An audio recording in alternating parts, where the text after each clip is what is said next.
आपके sir invoice भी है मेरे पास। एक मिनट सर।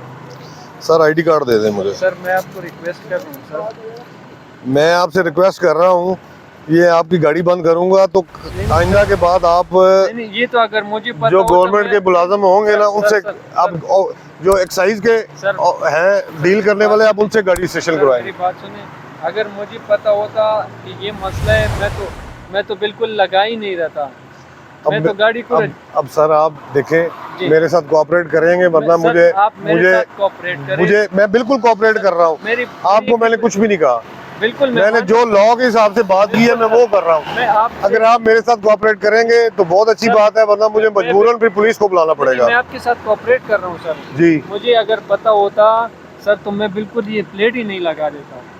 ठीक है, अभी सर मैं खुद यकीन माने कि मैं खुद मुल्तान से थका हुआ आया हूँ सर। यहाँ पर मेरा अपना ऑफिस है सर।